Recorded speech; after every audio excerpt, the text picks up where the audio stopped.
Good morning from Spain, and is it good afternoon or good evening from Australia? Oh, good afternoon, 4 o'clock.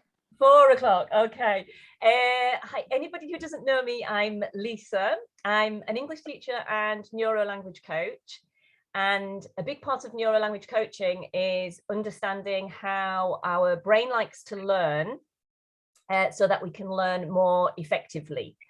And something that I've realized over the years is that stress plays a big part. If we feel stressed, we become blocked to learning.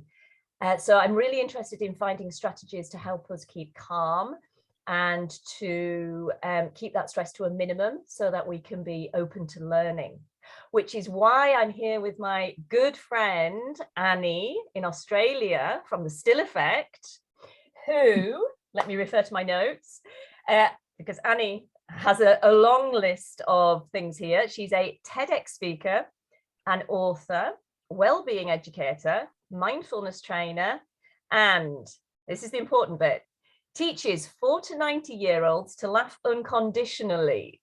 Annie, can you tell us more? Is that all correct? That is all correct, and yeah, I mean, I don't put it in LinkedIn, but I'm still registered as a school teacher in Australia as well, and I taught. That's how we met. So I'm an ESL teacher, but also a primary school teacher. So I still do a little bit of relief teaching or supply teaching, whatever you call it over there.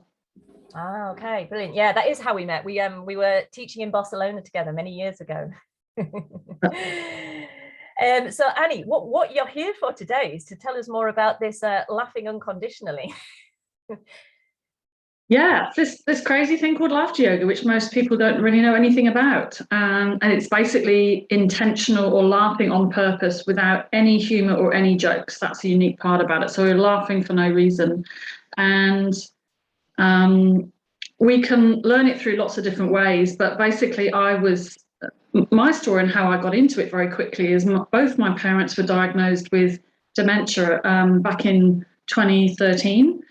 And they were losing their laughter, not through their own fault, obviously, very, very quickly. And because I was their carer, I was losing my laughter and my joy of life. And I thought, well, I have a choice to get my laughter back. And I went to a conference in Melbourne and was introduced to this, what I thought at the time was pretty insane thing called laughter yoga. And it was one of the most powerful 30 minutes I think I've ever spent in my life. And I was actually there to watch the Dalai Lama, and I had to use some really big strategy to bring myself down and calm myself before he came on stage, because I was still in hysterics at the end of the session. And I came back and trained in laughter yoga. So there's thousands of us around the world, and I trained with my husband too, and ended up doing a warm-up for the volunteers at TEDx in Adelaide in 2016. And it was in my 50th year, and I was saying yes to everything. I didn't have a bucket list, I just said yes to everything. And I decided after that warm-up that I really wanted to be on that famous red dot and be a TEDx speaker.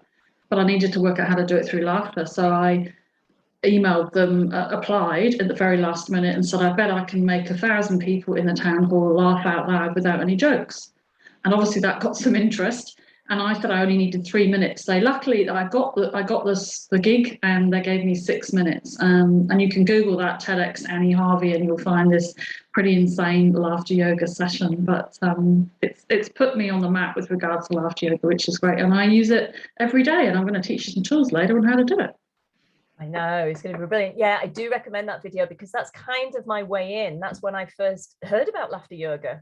I'd never heard of it before, and then I watched your video, and it kind of piqued my interest. So yeah, I haven't found very many people over the years that haven't laughed whilst watching it. So yeah, I can imagine not. So what are the benefits then? Why should we be doing laughter yoga?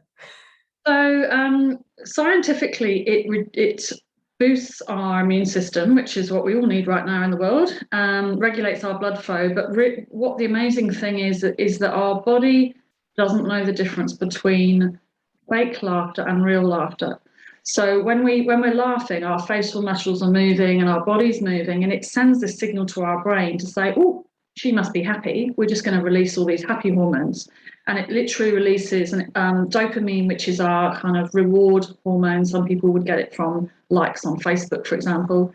oxytocin, which is our love or cuddle hormone, serotonin, which is our natural antidepressant, and endorphins as well, which is our natural painkiller. So it's quite a unique exercise, and it is an exercise, if we do it over a period of time, that can release awful chemicals. And we can trick the brain to do it as well. Wow. That sounds amazing. It's too good to be true. and all for free. All for free. Yeah, absolutely. Free. Okay, so how about I'm interested, obviously, my interest comes from the language learning side as well as the general well-being. How do you think this could benefit language learners?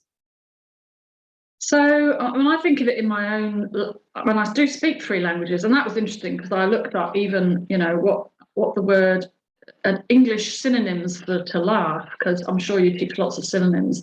And there's a great one there, guffaw. I don't know when we last used the word guffaw, but it's in there. And chuckle is great, and giggle and chortle and cackle even. Howl with laughter, we roar with laughter. There's some great synonyms around the verb and the noun. But with regards to learning, I think what it does is it partly opens up the subconscious part of our mind, so we're much more receptive to learning.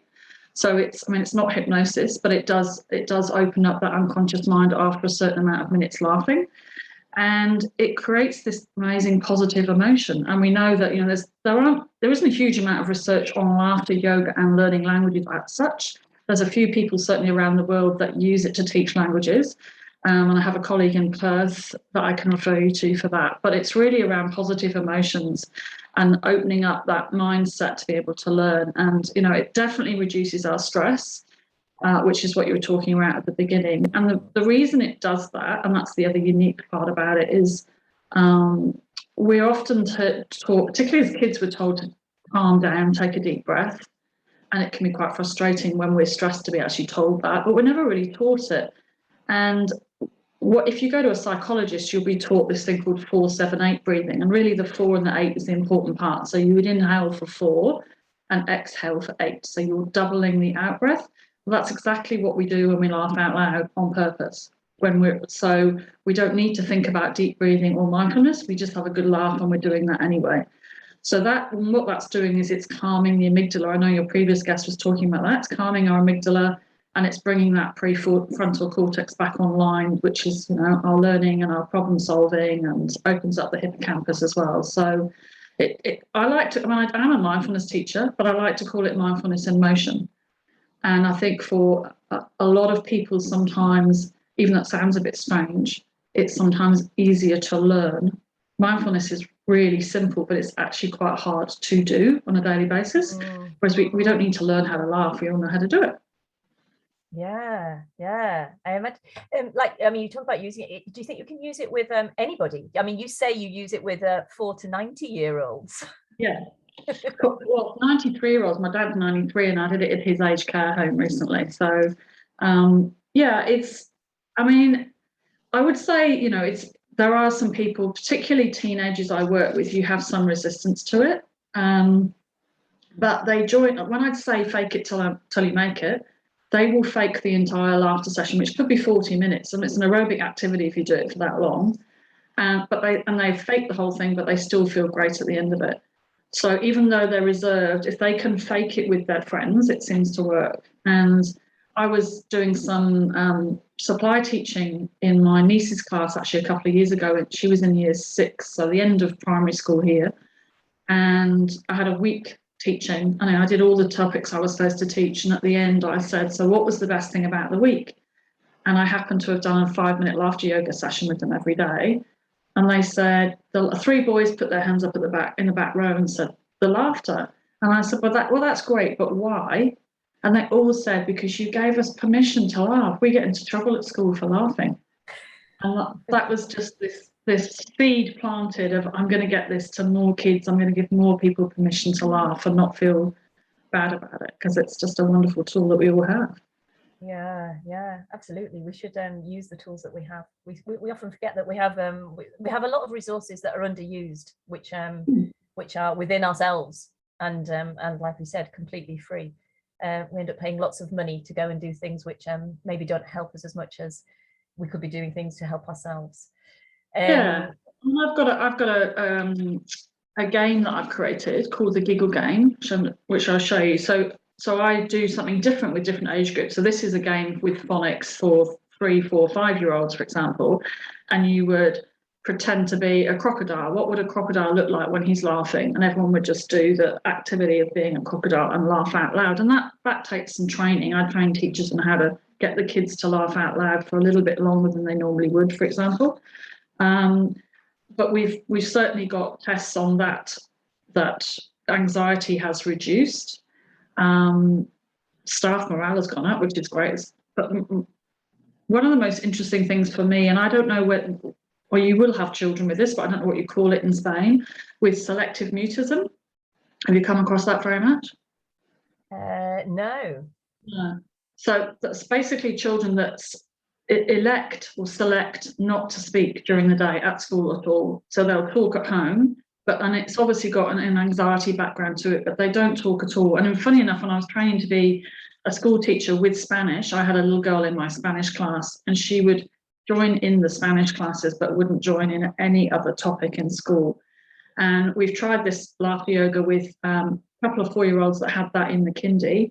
And they go in and ask for the Giggle Game every single day. They don't join in anything else in the day, but they laugh out loud and play the game, which is just fascinating. So any PhD students out there that want to do a study on that, let me know. Wow, yeah, that's really interesting. Very high anxiety to talk and laugh out loud.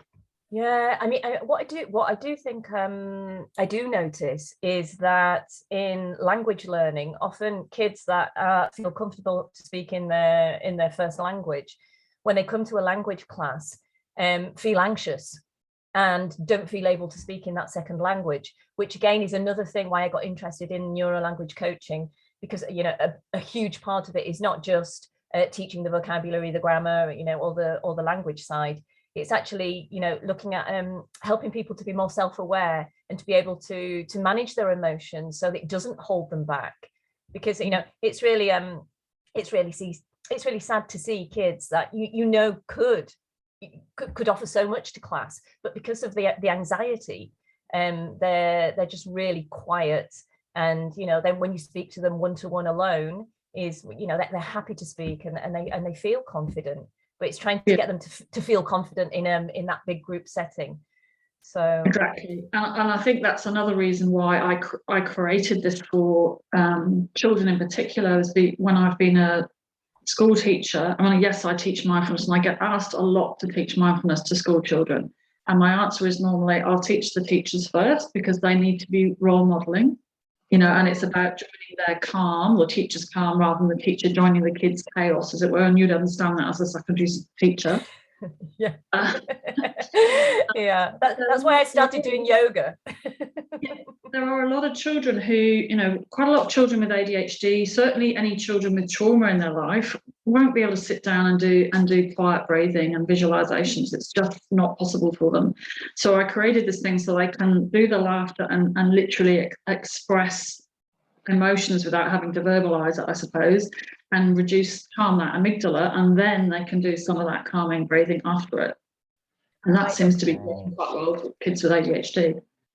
Okay, so you're using the laughter yoga as a first step, as a way into the mindful stuff. Oh, that's interesting. I hadn't thought about that. So how long?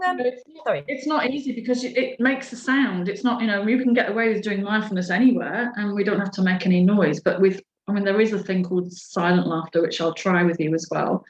And maybe you could try that out with some of your students. I'm not sure I'm going to be capable of silent laughter, but I'll try. Okay, so we're going to shall we just one thing before we give it a go. How often should we be doing this? Is it something that should be a regular part of our day? Is it something that we should do twice a week? What do you recommend? Yeah, I think it's cumulative. I mean, if I teach a session to a community or to a corporate, I might do a full 45 minutes to an hour, for example. So we'd start off with warm-ups, and then we do lots of laughter activities, and then end with a laughter meditation, which is really good fun. and then some deep breathing and kind of yoga nidra at the end. But I obviously don't do that myself every day. So I tend to do, you know, they say 15 minutes, but it's quite hard to fit that in. So I would do at least 5 or 10 minutes every day in my bathroom mirror, believe it or not, much to the horror of my neighbours. So if you'd like me to show you that routine, I will. There is some little, basically a 20-second laughter break, which is a natural thing that you can do, with any teacher can do really. But I think the biggest thing for me is that adults need to experience the power of laughter yoga in themselves before they try and give it to others, because it's a really hard thing to explain. But once I'm sure you'll feel today, once you've experienced it, then you'll kind of get it and want to go tell the world, but you will need to experience it before you can teach it. Yeah. Okay, great. All right then, shall we have a go? We'll have a go. Okay. So I'm just going to kind of randomly do some exercises with you, and then I'll recommend whether teachers can use these, I guess. Okay. So what we can do first is get your so you've got to use there's some rules to this thing. So using your imagination, and teachers are all going to have great imaginations, especially if they're language teachers, I think.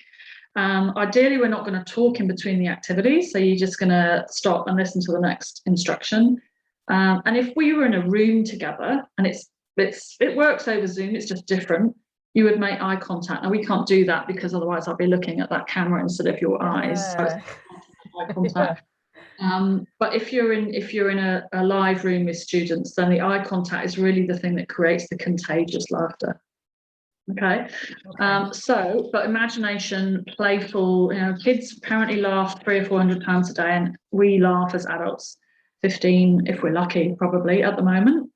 I work with a lot of people around the guilt of laughing at the moment. Should we even be laughing when everything's happening in the world? Absolutely, yes. It's a great thing to de-stress and bring us some joy as well. So what you're gonna do is you're gonna pick up your imaginary smile string. Okay, so you've got your 2 fingers. You're gonna pick up your string and put it through your teeth, around your ears. Okay, so Lisa's got her smile on and she's ready. Perfect. She's got the best smile in the world. All right, now I'm just live, so I'm going to try this out. I'm going to set the timer, and this can be a 20-second break that you can do with students. We are literally going to choose to laugh out loud for 20 seconds. It's going to feel like a really long time to you, probably. I'll start, okay, and you just join in, and then we'll stop when it gets to 20 seconds. You ready?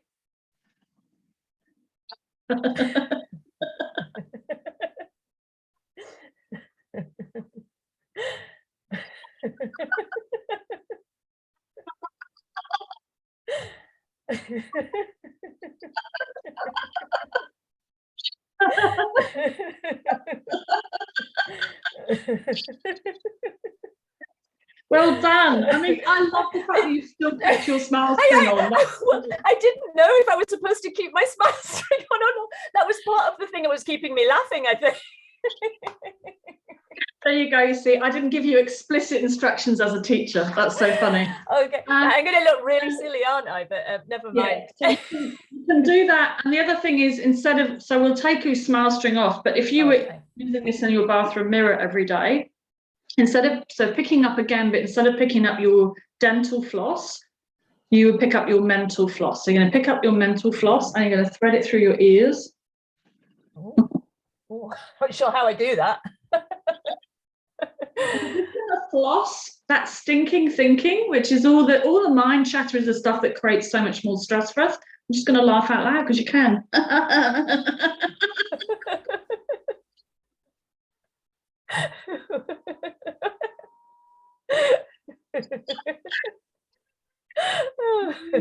The other thing is, I don't know what you're probably putting on your sunscreen every day in Spain, but imagine that you're putting on your moisturizer in your mirror, and you're going to get a big dollop of it, except it's laughter cream. And wherever you spread it on your body or face, massage it in, you're just going to start laughing because you can. Okay, ready?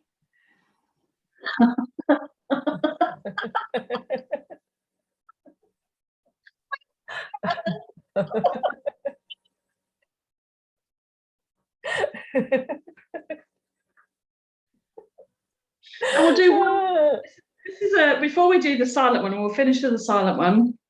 This is one of my favorites. So if you were going out for a walk, and I'm going to use my mobile phone. Normally I'd use an imaginary one. So let's use my mobile phone. And you just walk along the street and you just laugh out loud. So no one is going to know that there's no one actually on the other end of your phone. You're just laughing as if someone's telling you a joke. And that's your practice of laughter whilst you're walking. So we'll pretend that we've got our mobiles that are. Oh, Have you got yours, yeah? and I use my mouse. We just start laughing. Imagine we're walking on the road and with somebody, our best mates told us the funniest joke and we just laugh.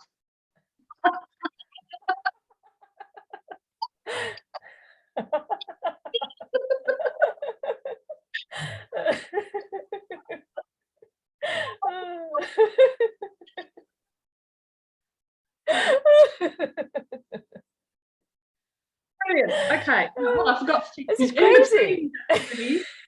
If you were doing this for longer, what you do is we're going to take a big, nice, calming, deep breath now, because we might have lost our breath a little bit. So we're going to maybe raise our arms to the ceiling and breathe in. And then we're just going to sigh out. Okay, one more time.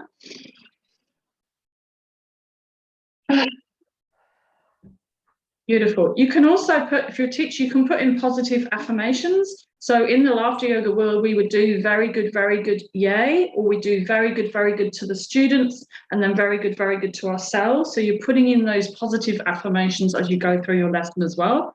And then you and I are going to end on the silent laugh. So let's see if you can actually do it. So imagine that you're in school assembly or library or church even, you're not allowed to laugh, but you'll find that you can actually laugh without making a noise, but you've got to actually laugh, okay? Or you can fake it if you want, but ready?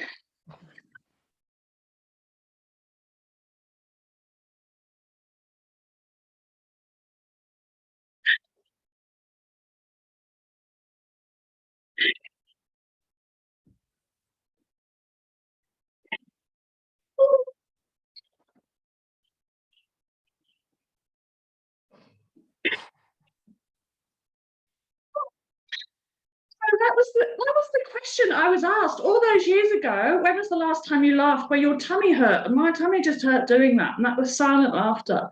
It's so really I know hard. It's really hard. Yeah. Isn't you just it? take practice. It's like anything. I heard a little sound escape as well.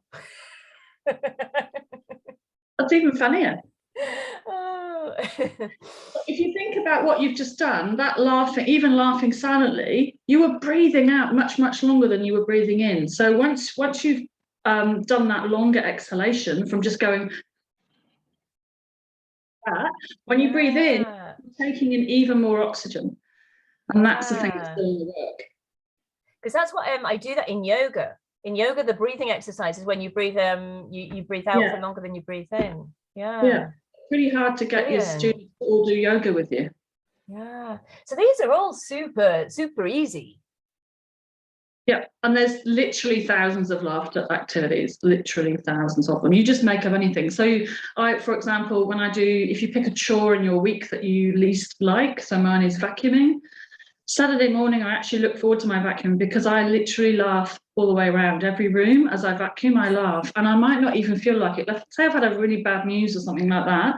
I will do it because I know it's releasing the stress and it's stopping that cycle of stress in my system, so it's not turning into chronic stress. So my neighbours hear me literally vacuuming and laughing at the same time, which is probably a little strange, but I don't care. Do they know what you do? Do they know what your profession is? That's okay, they're very accepting.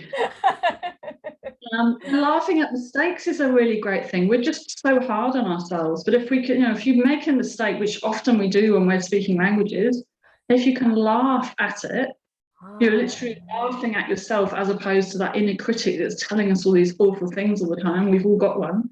Yeah. And that can feel this is so important, and this is something which I've had trouble with as a language learner in the past, and something which my students really struggle with is making mistakes and not beating themselves up about it. So this is another tool that they can use to help them they have permission to make mistakes, they have permission to laugh at themselves, and not only do they have permission, it's good for them. Exactly. Brilliant. Oh, like you see, I can't stop laughing. I can't stop laughing now. Oh, that's fantastic, Annie. You've really got my brain buzzing and thinking of all these things. Is there what do you recommend for people who want to have a go at this, teachers? I mean, you mentioned that it's good for teachers to first kind of do it themselves before they do it with their students. Is there somewhere that they can go to find information? Should they do a course? I mean, certainly the UK and Spain definitely has its own laughter yoga website. I'm pretty certain. I can send you some links. I know, I'm pretty certain because I've seen lots of Spanish come up when I've searched in the past. The Canadian websites are really great. They have, and in Australia at the moment, if your times are correct, then you can join in a free Zoom laughter session for 40 to 30 minutes every day. We've got one in every day running since March last year, I think. So, the minimum is just join in and see how you feel about it. And majority of people feel great for the next 24, 48 hours. And then just, throw in something like the 20-second break. And then but ideally, we're going to be all trained in it around the world. We're trying to spread the word, and it's a bit of a social movement, really. Yeah, that's it, isn't it? Once people know about it, I think often the problem is that people don't know about it. I found it through you, but I'd never heard of it. No, and it's for me as a business person, it's a really hard thing to sell. I mean, everyone knows kind of what mindfulness is, or even though there's lots of myths around it. Most people hear laughter and hear yoga and just go, I can't do yoga, so that's no good. Or it's weird. Yeah. And it feels weird to start with, doesn't it? But it turns into something wonderful over a period of time. It's quite cumulative. It actually felt quite normal that I was laughing into my mouse.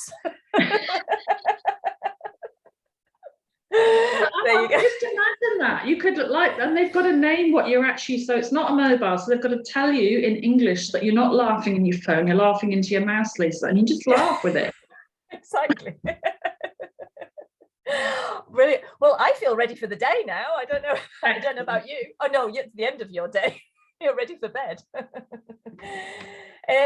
Well, Annie, thank you so much for coming along. I'm sure that there'll be people who will want to connect with you and look more into what you're doing. Where can they find you?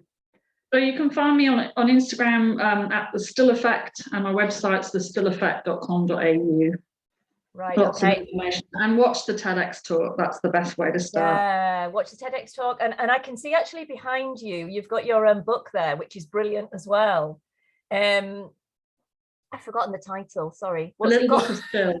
The Little Book of Still. That's it. I actually which you sent to one of your students. Thank you. I did because she was struggling. It was one of the things which you said she was struggling with is being more mindful and slowing down and taking so I sent it to my student